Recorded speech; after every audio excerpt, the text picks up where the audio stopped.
Hey guys, good afternoon. It's Sunday afternoon and I am sitting here on my porch just relaxing a little bit. I got to finish up a retaining wall, backfilling it, and doing a couple little odds and ends out and around. Did some overtime this week, so just trying to take it a little bit easy today, let my body just recover and recoup. Now, this video you guys are going to watch, you're going to see I'm frustrated. Let me explain why and what all happened, and you tell me if you guys wouldn't be frustrated as well. Okay, so my wife and I, we got married in Key West 2 years ago, okay? After the wedding was done, the honeymoon was done, her mother lives in Florida, okay? Let's go stay back with her mom right before we leave, visit her a little bit. This is great. Well, some other family members are staying there. It's late at night, I'm sitting on the couch, it's feeling rather warm. Somebody comes out of the bedroom, they look at the thermostat and they're like, Tony, it's warm in here. And I said, yeah, I noticed that too. And they have their thermostat programmed, which they set it back a few degrees, obviously it gets uncomfortable. Well, so I go look thermostat, it's calling for cooling. It's not cooling. The air handler's running, blowing a fan into the space, but nothing else is running. So I had no tools. Her husband's a carpenter.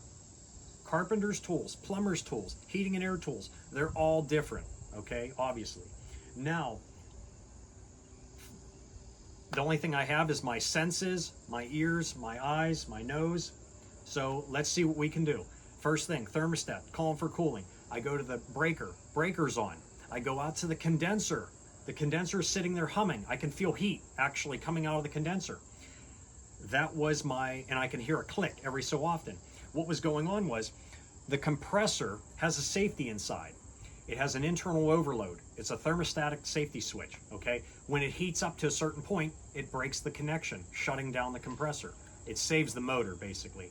So all I would have to do is cool down that motor, and it should restart as long as the voltage is proper, the connections are proper, everything works together as one.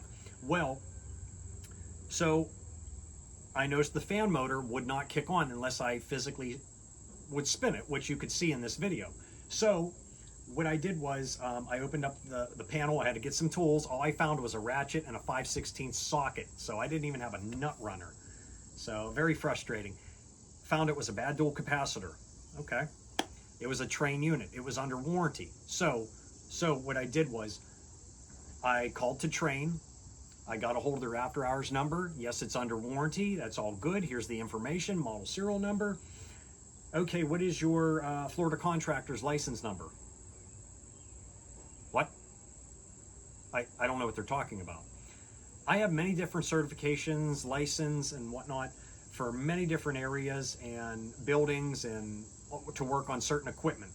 Well, I have a West Virginia license. I don't have a Florida contractor's license. And I said, buddy, I got an infant in the house. I got multiple family members. The house is over 80 degrees. This is all I need. It's under warranty. I don't mind spending the $100 opening after hours fee to come get the part. I don't mind. Can't help you out. It's like against their law, against their rule. He could get in trouble. I get that. And I said, buddy, I'll give you a couple bucks extra. Just please, I just need this. I didn't want to pay for a technician to do something that I diagnosed and I can physically fix. But, and I did not. I'm real stubborn that way. So, but you can tell my frustration in this video, and you would be the same way. You're out of your realm. You don't have the supplies. You don't have the tools. But all said and done with, I ended up going to one of the rental houses that was vacant, stole the dual capacitor, put that dual capacitor into their unit, got it up and running, and the next day I was able to get a local supply house that sells to people who aren't contractors. I paid a little bit more, but I got 2 new dual capacitors, changed them out, kept the other one as a spare, and saved the day. So I was the hero. And it felt good, and it was my time to shine, and it looked good on me to help out the family, and that's one reason why they want me to move to Florida, I think. But anyways, you could tell my frustration. So just please watch the video, and you'll see what I had to do. But technicians do stuff like this all the time. And I am on another side note, thank you very much for all your likes, your subscribes, all the comments. I am so glad people are actually paying attention to these videos, giving feedback. putting in their own tech tips, asking questions. This is great. This is what I want to hear. I mean, I'm only 38 years old. One day I may want to become an instructor. I just feel this is a good way to get started, show a hands-on point of view of what technicians actually go through, and some of the equipment we work on, because learning from a book only teaches you so much. On-the-job training, get your hands in there. It's just like teaching somebody, how do you pour a driveway? Oh, well, you mix this much water and this much gravel, this much sand, this much cement. Physically doing it gets in that mind and just gets it working. It's just amazing how much it clicks and it sinks in people's heads, at least mine. Put it this way, I could rebuild an engine or a compressor. I can't figure out algebra. I don't know. Can't figure that out. Anyways, thank you very much. Please check out this video and you'll see my frustration. Thank you. Oh, man. 11:23 p.m. It is Saturday night down here in Fort Myers, Florida. I'm staying over at my wife's mother's house, and of course, I have no tools here. We have no AC at this time. Breaker's good. Always check breaker. First thing, guys. Check first thing. Power. You gotta have power. Let's go out to the condenser here. Oh, I hear a buzzing. I hear a buzzing, everybody. Use all your senses. Oh. Trane. I'm gonna give him a call if I need a snake. Okay, I hear a buzzing.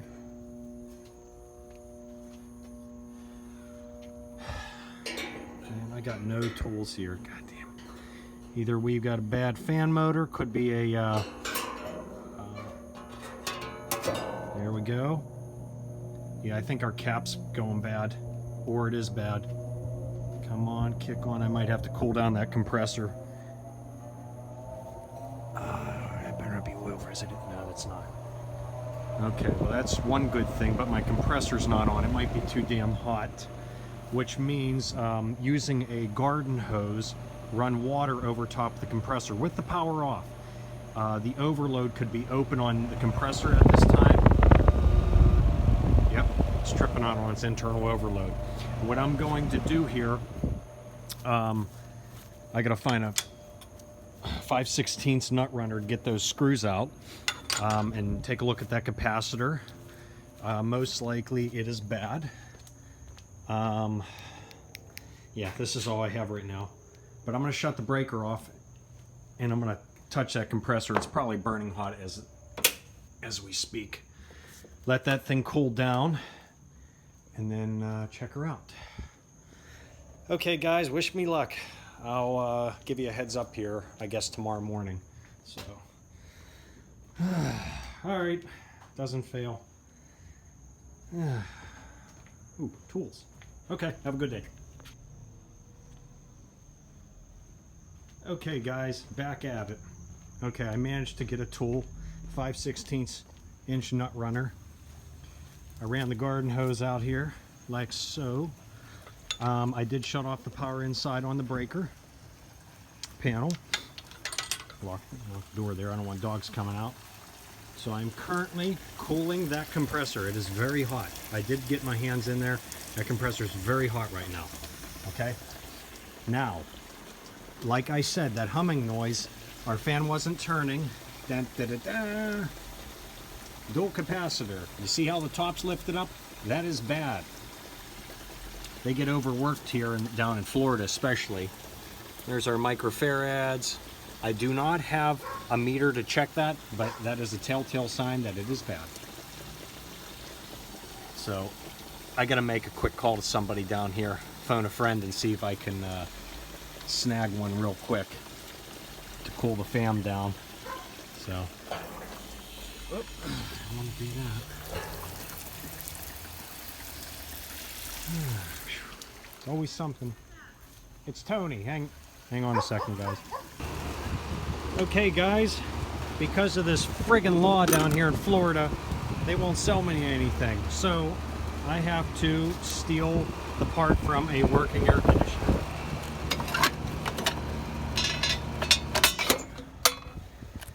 All right, let's get started.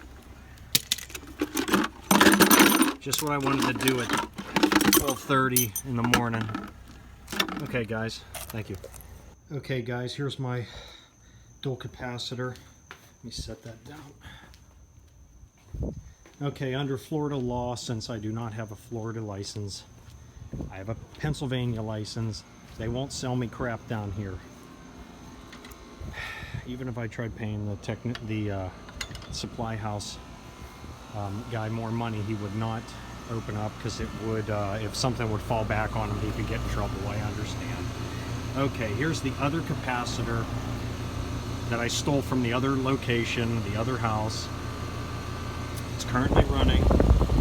I have no gauges. I am going to flush the drain. It comes out from upstairs. I just popped it off because down here in Florida there's a lot of humidity issues. So, all right, I'm going to pop this door on and hopefully call it a night. It's like 1 a.m.-ish right now. So, all right, train. It's hard to stop a train.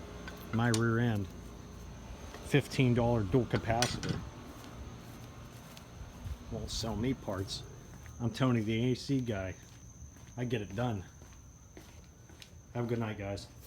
Thank you.